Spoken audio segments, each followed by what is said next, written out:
बिस्मिल्लाहिर्रहमानिर्रहीम, अस्सलाम वालेकुम। मैं हूं मोहम्मद जुनैद अलीम। नाज़रीन, गुज़श्ता 24 घंटों में बहुत कुछ हो चुका है और आने वाले 24 घंटों में बहुत कुछ होने का ख़दशा मौजूद है, क्योंकि एक बार फिर से दोनों जंग के दहाने पर हैं, एक दूसरे पर हमले किए जा रहे हैं और ईरान के मुख्तलिफ़ शहरों में धमाके सुने गए हैं। अब से कुछ देर पहले तक किन किन शहरों में ये धमाके हुए और वजह क्या है इस तनाज़े की, क्योंकि असल जो मुद्दा है अब वो हट चुका है एटमी हथियारों के हुसूल से और अब फोकस हो चुका है आबदा हुर्मुज़ पर। जो स्ट्रेट ऑफ हुर्मुज़ है उसका कंट्रोल खुद अमेरिका की तरफ से ईरान को सौंप दिया गया है एक एटमी हथियार की सूरत में। और ईरान को यह बात बड़े अच्छे तरीके से समझ आ चुकी है कि जब तक उसके पास आबदा हुर्मुज़ का कंट्रोल है वो पूरी दुनिया को कंट्रोल कर सकता है, वो सुपर पावर को भी नाकों चने चबवा सकता है। और जब तक अमेरिका को यह बात समझ में आई है तब तक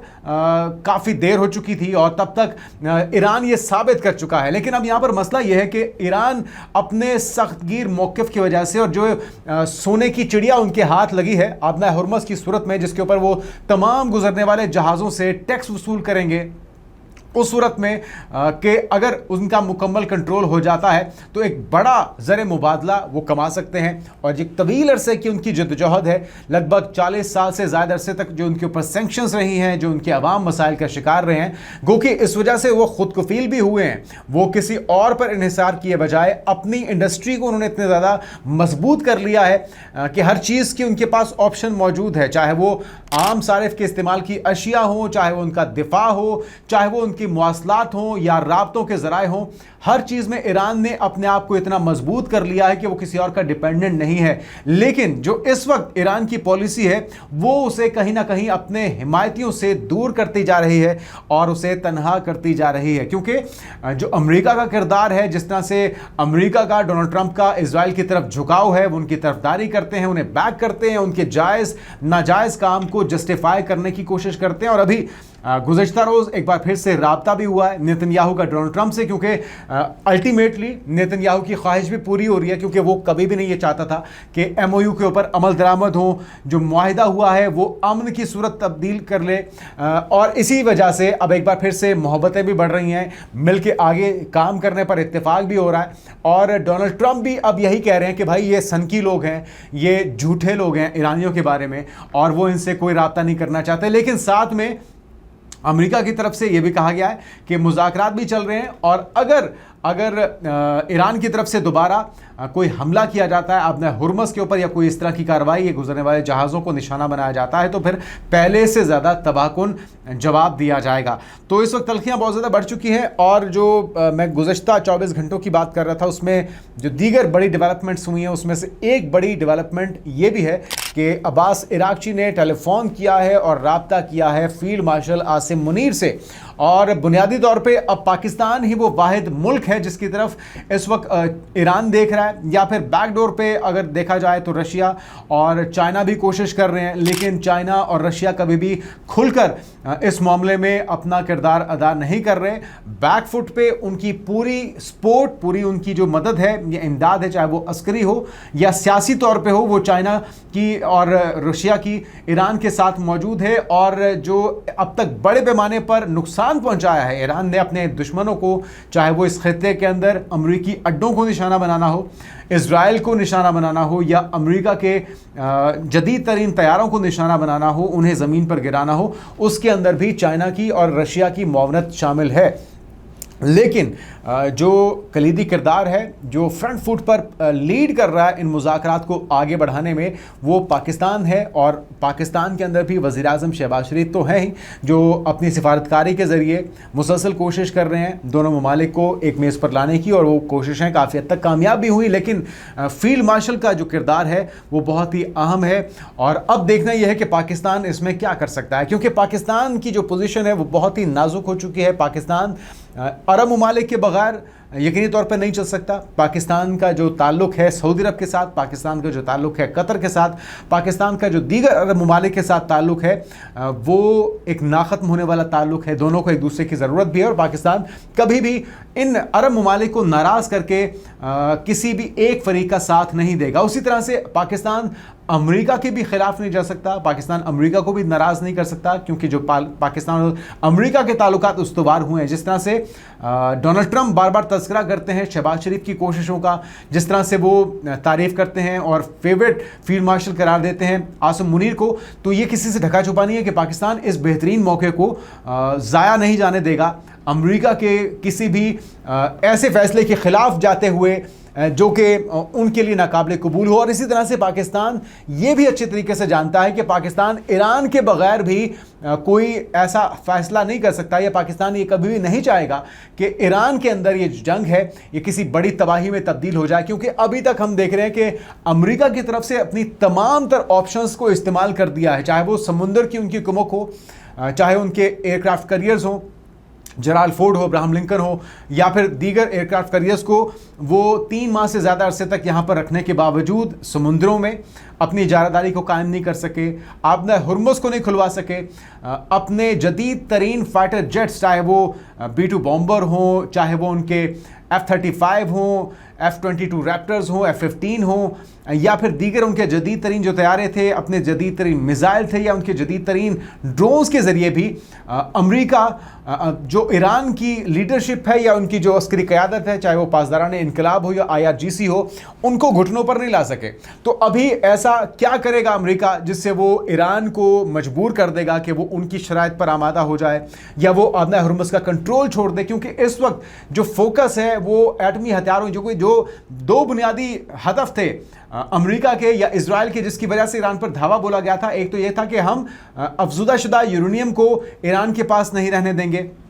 उसके ऊपर भी ईरान मुज़ाकरात कर भी रहा है और काफ़ी हद तक शराइत को कबूल भी कर चुका है। दूसरा जो रीज़न थी वो ये थी कि एटमी हथियारों का हुसूल या एटमी हथियार बनाने की इजाज़त हम ईरान को कभी भी नहीं देंगे, और इस पर भी ईरान बड़ा वाज़ेह कह चुका है कि हमारा ऐसा कोई मकसद ही नहीं है, हम एटमी हथियार बनाना ही नहीं चाहते, और अगर एटमी क़ुव्वत का हुसूल हमें चाहिए या एटमी एनर्जी हमें चाहिए तो वो अपने नॉन न्यूक्लियर या नॉन अस्करी मकासद के लिए चाहिए, अपने मुल्क की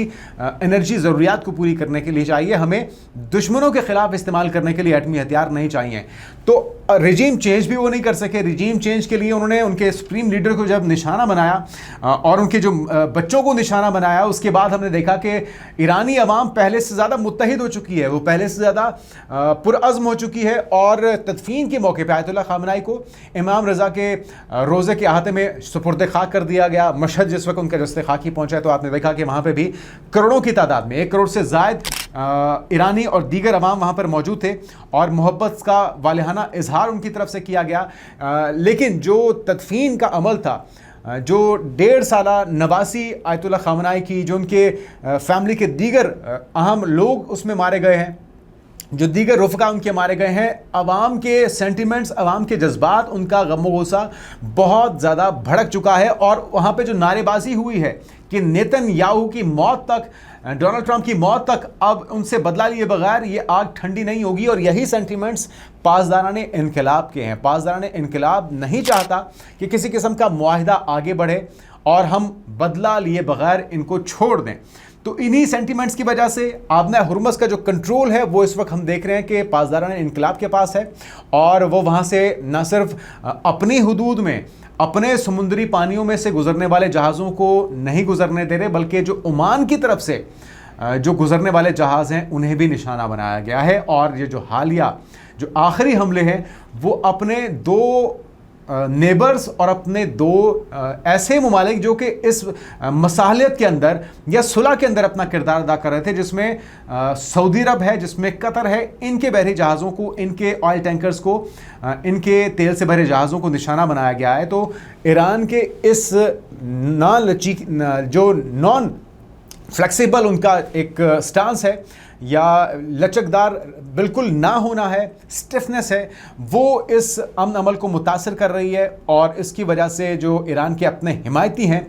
शायद आने वाले वक्तों में ईरान को चैलेंजेस का सामना ज़्यादा करना पड़ेगा इस सख्तगीर मौक़िफ़ की वजह से। मेरी ज़ाती राय यह है कि ईरान को अपने अवाम के मुस्तकबिल के लिए दूर अंदेशी का मुजाहरा करते हुए इस MOU का फ़ायदा उठाना चाहिए, क्योंकि जिस तरह से हम देख रहे थे कि उनके ऊपर से सैंक्शंस हटाई जा रही थी, जिस तरह से उनके ऊपर जो फ्रीज़ असासे हैं उन्हें अनफ्रीज़ किया जा रहा है, जिस तरह से पूरी दुनिया इस चीज़ को तस्लीम कर रही है कि अमेरिका इस जंग का फातह नहीं बल्कि इस जंग का लूज़र है। और इस जंग का फातह पूरी दुनिया की तरफ से, पूरे यूरोप की तरफ से, पूरे अरब की तरफ से, पाकिस्तान की तरफ से, रशिया की तरफ से, चाइना की तरफ से, सभी ममालिक की तरफ से कहा जा रहा है कि जी ईरान असूली तौर पे भी, अखलाकी तौर पे भी, अस्करी तौर पे भी और इस मुआहदे के अंदर भी ईरान फातह है। तो इस विन विन सिचुएशन के अंदर ईरान को ये चाहिए कि वो अपने दोस्तों को कम से कम निशाना बनाने से बाज रहे हैं, जो सहूलतकारी करता है। अगर कोई अपनी सरजमीन को, अपने अड्डों को ईरान के खिलाफ इस्तेमाल करने की इजाज़त देता है तो उन्हें निशाना बनाना चाहिए, चाहे वो बहरीन है, चाहे वो कुवैत है, या कोई भी यूएई है। खैर यूएई के ऊपर अभी तक निशाना नहीं बनाया गया। अपने ये मौक़िफ़ है ईरान का कि वो अपने मुआहदे की पासदारी कर रहे हैं और जो उन्होंने कार्रवाई की है वो जवाबी कार्रवाई है, क्योंकि लबनान के ऊपर और दीगर मकामात पे इजरायली जारियत का सिलसिला जारी है। और वो कह रहे हैं कि आबना हुर्मुज़ का कंट्रोल हम किसी और के हाथ में नहीं जाने देंगे। तो कम से कम जो 60 दिन का टाइम फ्रेम है उसके अंदर सब्र का, तहम्मुल का, बुर्दबारी का मुजाहरा करना चाहिए। और कम से कम जब तदफीन का प्रोसेस अभी चल रहा था, अभी तदफीन तो हो चुकी गुज़श्ता रोज़, लेकिन उससे पहले इस प्रोसेस के दरमियान में जो सऊदी अरब के या कतर के जहाज़ों को निशाना बनाया जाना है, बहरहाल ये इंतहाई कदम है, इस पर नज़रसानी करनी चाहिए ईरान को। और तहम्मुल का, सब्र का, बुर्दबारी का मुजाहरा करते हुए अमेरिका को कोई ऐसा बहाना नहीं देना चाहिए, इसराइल को कोई ऐसा बहाना नहीं देना चाहिए जिससे वो ईरान को मज़ीद नुकसान पहुँचाए, क्योंकि अब ये कहा जा रहा है कि उनके इंफ्रास्ट्रक्चर को नुकसान पहुँचाया जाएगा। 170 से ज़्यादा अहदाफ को निशाना बनाया जा चुका है और उनकी रेलवे लाइन्स को, उनकी रोड्स को, उनकी डिसैलिनेशन प्लांट्स को, वाटर डिसैलिनेशन प्लांट्स को, उनके जो ऑयल रिजर्वायर्स हैं उन्हें निशाना बनाया जाएगा। खारक जजीरे को निशाना बनाया जाएगा। वहाँ पे फ़ौजें उतारना तो खैर मुमकिन नहीं होगा अमेरिका के लिए, लेकिन अगर उसे नुकसान पहुंचाया जाता है, उसे उड़ाया जाता है या उसे डैमेज कर दिया जाता है तो ये ईरान की बैकबोन पे एक बहुत बड़ा धचका हो सकता है, उसके ऊपर एक बहुत बड़ा डेंट हो सकता है। बहरहाल फील्ड मार्शल के साथ अब्बास इराक्ची का रब्ता हुआ है और ये कहा जा रहा है कि जी फील्ड मार्शल से गुफ्तगू में उन्होंने कहा कि अमरीकी हमलों की वो मजम्मत करते हैं, उन्हें अक़वाम मुत्तहिदा की चार्टर और इस्लामाबाद मेमोरेंडम ऑफ स्टैंडिंग की खिलाफ वर्जी करार दिया है। अब्बास इराक्ची ने कहा कि ईरान किसी भी अमरीकी जारियत के खिलाफ मजबूती से खड़ा रहेगा। अगर अमरीकी हुकाम इस मुआहदे की पाबंदी नहीं करते तो ये वाशिंगटन की जंग पॉलिसियों का तसलसल होगा। उन्होंने कहा कि अमरीका की जानिब से अगर मज़ीद फ़ौजी कार्रवाई की जाती है तो हम उसका भरपूर जवाब देने के लिए तैयार हैं। तो कहीं ना कहीं ईरान की तरफ से, ईरान की जो सियासी लीडरशिप है वो ये चाहती है कि मुज़ाकरात किए जाएं, एमओयू पर अमल दरामद भी हो, लेकिन आईआरजीसी की तरफ से, पासदाराने इनकलाब की तरफ से मुसलसल जो हम इक़दामात देख रहे हैं वो इंतहाई इक़दामात हैं और उससे लगता है कि अमेरिका का जो इस वक्त रद्दअमल है वो मज़ीद शदीद हो सकता है। गो कि इस वक्त डोनाल्ड ट्रंप के ऊपर भी प्रेशर बहुत ज़्यादा है, उनकी अपनी आवाम की तरफ से, उनके इत्तेहादियों की तरफ से, चाहे वो अरब ममालिक हों या फिर उनकी अपनी आवाम हो, वो ये चाहते हैं कि इस जंग का खात्मा हो। लेकिन एक चीज़ इसमें मुख्तलिफ देखी जा रही है कि नेटो के सरबराह की तरफ से, नेटो ममालिक की तरफ से ये बयानात की हद तक कहा जा रहा है कि अमेरिका की तरफ से ये जो हालिया हमले हैं ये जस्टिफाइड हैं, ये ज़रूरी थे क्योंकि ईरान की तरफ से जारियत का मुजाहरा किया जा रहा है। हम उम्मीद करते हैं कि नेटो ममालिक बयानात से आगे नहीं बढ़ेंगे, अपनी फोर्सेस को डिप्लॉय नहीं करेंगे, क्योंकि उनको पता है कि ईरान पूरी तरह से तैयार है। सरप्राइजेस ईरान की तरफ से नए भी आ सकते हैं और उसका खमियाजा भी अल्टीमेटली भुगतना पड़ सकता है। ईरान की तरफ से अमेरिका को जवाब में सऊदी अरब का भी बयान आया है। सऊदी अरब ने कहा है कि सऊदी अरब की तरफ से मजम्मत की गई है ईरानी हमलों की जो कुवैत पर, बहरीन पर, उर्दन पर किए गए हैं और वो कह रहे हैं कि ईरान को जो जारहाना पॉलिसी है उसे बाज रखना होगा, अपने आस पड़ोस के जो ममालिक हैं उनके ऊपर हमलों से बाज आना होगा। ईरान की मुसलसल जारहाना इक़दाम खित्ते के अमन व इस्तेहकाम के लिए ख़तरा उन्होंने करार दिए हैं। तो उम्मीद करते हैं कि पाकिस्तान के अंदर भी जो अगला मुज़ाकराती दौर होना है वो अफ़ाम तफ़हीम से आगे बढ़ सके। जाते जाते आपको भारत की कारस्तानियाँ, मोदी जी की शर्मिंदगी की जो अलमनाक कहानी है, जो शाइनिंग इंडिया का ख्वाब शर्मिंदा ताबीर होने से पहले ही ज़िल्लत में तब्दील हो चुका है। पाकिस्तान से तो उन्होंने नाक कटवाई थी और जो ऑपरेशन बुनियादुल मरसूस था उसके नतायज, उसके आफ्टर शॉक्स का सिलसिला भारत के लिए जारी है। लेकिन अब हुआ यह कि अमेरिका के अंदर इनकी ज़िल्लत का सिलसिला शुरू हो चुका है। एक तो जो बिश्नोई गैंग है उसके ऊपर फ़र्द जुर्मायत की गई है, वहाँ पे एक्सपोज हुए हैं कि किस तरह से हुकूमती बैक के साथ ये गैर मुल्कियों का, सिख रहनुमाओं का कत्लेआम करवाते हैं। अच्छा, भारतीय कंपनियां अमेरिका में वीजा जालसाजी और फ्रॉड में मुलविस हैं। बड़ा स्कैंडल सामने आ चुका है। ऑस्ट्रेलिया में मोदी जी के साथ क्या हो रहा है, किस तरह से बैकलैश हो रहा है, किस तरह से ऑस्ट्रेलियाई अवाम, मुख्तलिफ एनजीओज मुजाहरे कर रही हैं मोदी जी के दौरा ऑस्ट्रेलिया पर, वो आपको इसके बाद दिखाता हूं। जरा ये रिपोर्ट मुख्तसरन देखिए कि किस तरह से अमेरिका में ये जो जालसाजी है, किस तरह से ये जो H1B वीज़ा है, यहाँ पे 2 नंबरी के जरिए अपने लोगों को भेजा जाता है, नौकरियां हथियाई जाती हैं, मकामी लोगों के हुकूक पर डाका डाला जाता है, जो दीगर डिजर्विंग लोग हैं, दीगर ममालिक से आने वाले ओवरसीज, उनके हक पर डाका डाला जाता है। भारत की तरफ से उनकी जो मुख्तलिफ कंपनीज की तरफ से किस तरह फ्रॉड किया जा रहा है, मुख्तसरन ये रिपोर्ट देखिए, फिर आगे बढ़ते हैं।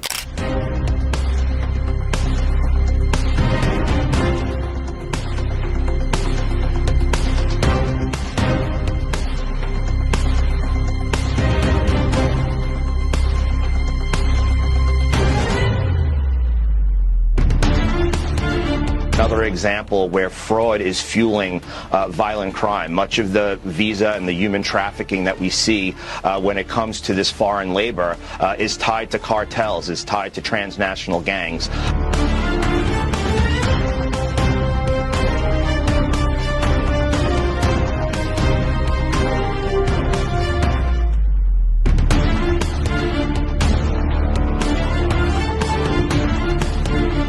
Talking about some of the biggest companies like Cognizant, who have been sort of in chatter of issues with perm and H-1B visas.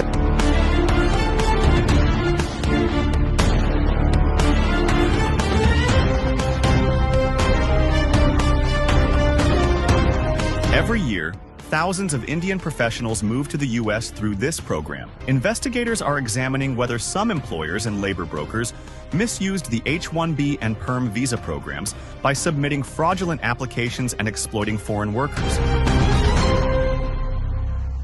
और अब ये मंजर देखिए नाज़रीन, जहां पे मोदी जी गए थे बड़ी आस उम्मीद के साथ कि वहां पे उनकी आयु भगत होगी, लेकिन वहां पे भरपूर मुजाहरे किए जा रहे हैं मुख्तलिफ कम्युनिटीज़ की तरफ से, और मोदी जी को ज़ायनिस्ट लॉबी का कारिंदा करार देते हुए, क्योंकि इनका जो गठजोड़ है नेतन्याहू का और नरेंद्र मोदी का, ये दुनिया के अमन के लिए तबाह कुन साबित हो रहे हैं और पूरी दुनिया अब ये देख चुकी है, और लानत मलामत का सिलसिला जारी है। इनको मुल्क से बाहर निकालने की बात हो रही है, मुतालबा हो रहा है, और इनके ऑस्ट्रेलिया में आने पर भी शदीद हुकूमत को तनकीद का निशाना बनाया जा रहा है। तो हम उम्मीद करते हैं कि अपने इन ओछे हथकंडों से मोदी जी बाज आएंगे, और जो झूठी वो अपनी तशहीर दिखाते हैं गोदी मीडिया के ज़रिए, उसको दिखाना बंद कीजिए। असल मनासिर देखिए कि दुनिया के दौरों पर जब ये निकलते हैं तो इनके साथ क्या सलूक होता है, इनको किस तरह से रिसीव किया जाता है, इनको किस तरह से वेलकम किया जाता है। ये हकीकत आने वाले दिनों की पेशरफ से आपको आगाह करते रहेंगे। अपना ख्याल रखिएगा। अल्लाह हाफ़िज़।